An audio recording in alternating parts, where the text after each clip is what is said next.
마지막으로 건축계에서 심사위원 사전 접촉 금지 캠페인을 했습니다. 그래서 3,148명이 참여를 해서 설계안을 제출하기 전에 심사위원을 접촉하지 않겠다, 이렇게 스스로 서명한 부분이 되겠는데, 건축계에서 자성의 목소리로 사전 접촉 금지 캠페인을 하고 있습니다.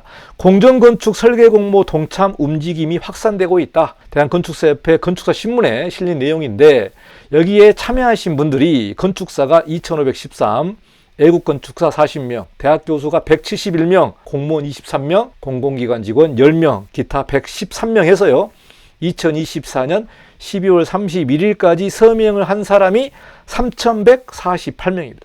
3,148명. 앞서 제가 소개한 LH 사건은요, CEM 용역이기 때문에 설계비하고는 상상이 안 됩니다. 설계비하고는 상상이 안 돼요. 그러니까 워낙 등치가 큰 프로젝트이기 때문에 각종 로비가 들어가는 겁니다. 물론 이 현상 설계도요, 로비를 하게 됩니다. 로비를 하게 돼요. 그래서 이렇게 캠페인을 하는데, 저는 현상 설계를 하지 않습니다.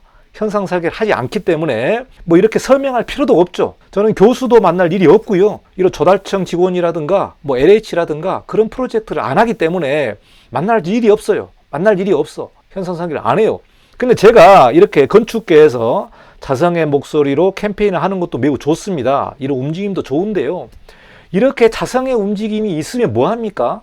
이게 또 시간이 되면 흐지부지 되고 다시 또 이런 사건들이 일어납니다. 제가 이제 유튜브에서 이런 건설 소식을 계속 내보내는데, 언론을 보니까 24년에 수사가 들어갔잖아요. 이러다 보니까 이 CM 업계가 상당히 경직되어 있었어요. 그러면서 공무원도 안 만나고 교수도 안 만나고 누구도 만나지 말아라. 지금 굉장히 민감한 시기다. 상당히 얼어붙어 있었거든요. 그러나 이제 올해는 서서히 풀릴 겁니다. 그래서 2025년에 재판이 다 끝나게 되면은 다시 또 시작을 할 겁니다. 다시 또 시작한다. 그래서 이게 자성의 목소리가 상당히 좋습니다만은 한편으로는 너무 순진한 생각 아니냐. 제가 이런 생각을 합니다. 너무 순진하다. 왜? 365일 강력한 법적 감시와 처벌이 필요하죠. 처벌. 처벌이 강력해야만 그 강력한 처벌을 보고 이런 범죄들이 일어나지가 않습니다. 자성의 목소리, 자율적인 행동, 이거를 기대하는 것은 너무나 순진한 발상이다, 이렇게 생각을 합니다. 이렇기 때문에 건축의 5단체, 8단체 엄청나게 많지 않습니까?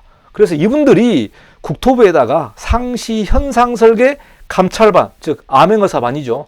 암행어사반을 운영을 해서 현상설계가 끝나고 모니터링을 할 수도 있고, 현상설계 전에 이렇게 업계의 움직임을 보면서 감찰반을 작동을 해가지고 이런 범죄를 적발하는 것도 매우 중요하다고 생각을 합니다.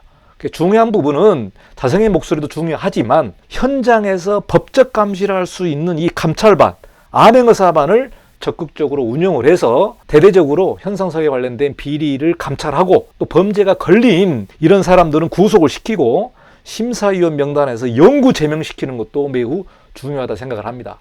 그러니까 이렇게 심사를 하게 되면은 뭐 돈을 받지는 않았지만 이렇게 심사의 분위기를 한 업체로 몰아가는 게 일반적인 현상인데요. 이렇게 좀 문제가 있는 그런 심사위원들 있지 않습니까? 현상 설계 관련된 룰이 있는데 그걸 룰을 무시하고 계속 밀어붙이는 사람들 있잖아요. 그런 심사위원들은 앞으로 명단에서 영구 제명을 시켜야 된다고 저는 생각을 합니다. 영구 제명시켜야 된다. 아예 영구 삭제시켜야 된다.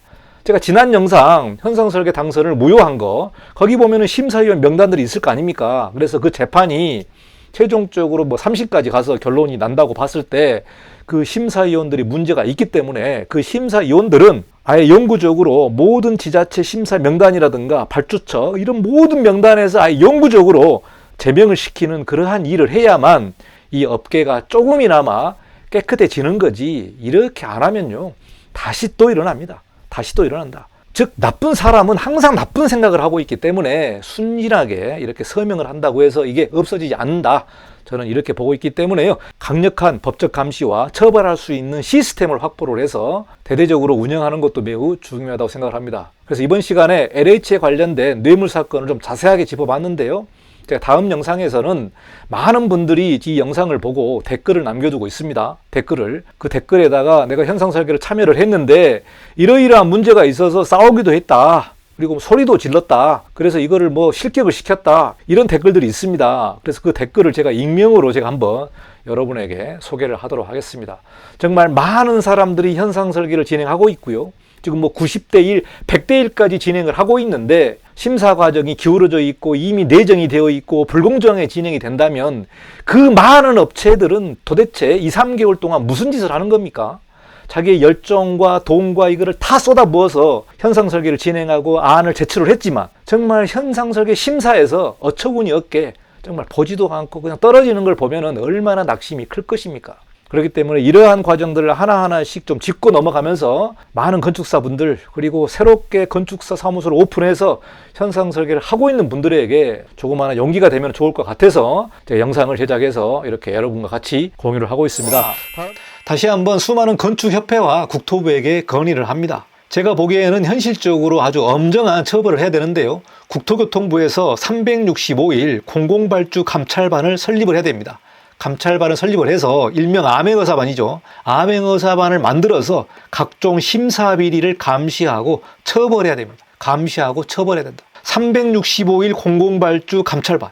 지금 대한건축사협회와 새건축사협회 그리고 한국건축가협회, 한국여성건축가협회 수많은 협회들이 있고요. 많은 관련 단체들이 있는데 정말 이게 3조가 넘는 금액을 공공발주를 통해서 심사를 통해 가지고 선정을 하는데 이 3조의 금액이 불공정하게 지금 진행되고 있다면은 공공발주 감찰반을 통해서 항상 이 365일 감시하고 처벌해야 정말 사라지지 이게 자율적으로 해결될 문제가 아니고요. 이게 워낙 고착화 되다 보니까 로비를 안 하면 떨어진다. 로비를 해야 된다. 이러한 의식이 지금 팽배해져 있습니다. 좀 이래서는 안 되지 않습니까? 대한민국이 정말 건축에 희망이 없는 정도로 가고 있는데요. 뭐 어떤 분들은 건축뿐만이 아니라 다른 분야도 다 이런다 이렇게 말을 하고 있습니다. 정말 국토부에 다시 한번 좀 건의를 하겠습니다만은 365일 공공발주 감찰반을 설립을 해가지고 정말 교수나 이런 심의위원들을 제대로 하는지 감시하고 처벌을 해야 정말 뜨끔해서 돈을 안 받게 되는 거지. 이게 시간이 지나고 또 무뎌지면은 또 로비가 엄청나게 일어날 것으로 봅니다. 2025년도 LH 재판이 거의 끝날 겁니다. 그러면 26년부터는 다시 또 일어서게 될 것입니다.